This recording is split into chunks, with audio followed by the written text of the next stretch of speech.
Mapagpalang araw po sa ating lahat. Ako nga po pala si Angela Jan Agner at welcome po sa aking Day 6 Daily Devotion ni Pastor Russell Ocampo.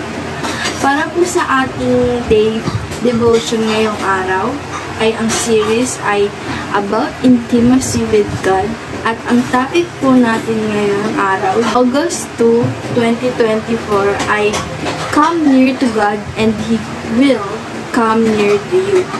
At ang scripture po natin ngayong araw ay James 4 verse 8.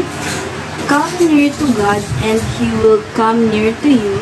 Wash your hand, you sinners, and purify your hearts so you double-minded. Sa Tagalog naman po, Santiago 4 verse 8. Lumapit kayo sa Diyos at lalapit siya sa inyo. Hugasan niyo ang inyong mga kamay, kayong mga makakasalanan. Linisin niyo ang inyong puso, kayong pabago-bago ang isip. Ito daw pong Bible verse na ito ay sulat ni James na ibinigay niya ito sa mga nakakilala sa Panginoon. Ito daw po ay about sa faithfulness sa ating Panginoon. Teaching number 1, God designs intimacy to be a two-way relationship. Ang pag-ibig natin sa Panginoon ay two-way, hindi pwedeng one-sided. Example po nito ay, kung minamahal tayo ng ating Diyos, dapat ay mahalin din natin siya pabalik. Hindi yung siya lang yung nagmamahal sa atin. Teaching number 2, God requires purify for intimacy. Ang pagmamahal natin sa Panginoon ay may standard o may requirements. At ang requirements po ng ating Panginoon ay purify. Example po nito ay kung mahal natin ang ating Panginoon, ay dapat ang ugali at ginagawa natin ay mabuti at hindi makasalanan o kasamaan. Teaching number 3, God loves holiness and hates double-minded. Binibigyan ng pagmamahal ng ating Panginoon ang mga taong may holiness or pure sa Kanya at hindi double-minded ang pagpili sa Kanya.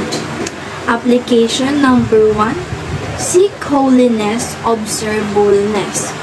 When you offer love to our God, dapat buo ito at hindi pwedeng may kahati. Application number 2, safeguard intimacy, avoid adultery. Sabi naman po dito na ingatan natin ang ating intimacy or relationship with God. Application number 3, submit to the Lord, reject the world. Ang relationship po natin sa ating Panginoon ay hindi submission dahil ang pagpapasakop tayo sa ating Panginoon, submit ourselves to our Lord and value our intimacy with Him. Discussion: what is the importance of holiness in cultivating intimacy with God? Ang importance ng holiness o banal na pagsamba o buo na relationship with God is mas maganda ito dahil hindi lang connected ka kay God, gumagawa ka din ng tama o mabuti sa ating Panginoon. Dahil wala lang ang intimacy sa ating Panginoon kung gumagawa naman tayo ng kasamaan. Kaya, importante ang holiness sa intimacy with God. Ayun lamang po ngayong araw. Maraming salamat. God bless.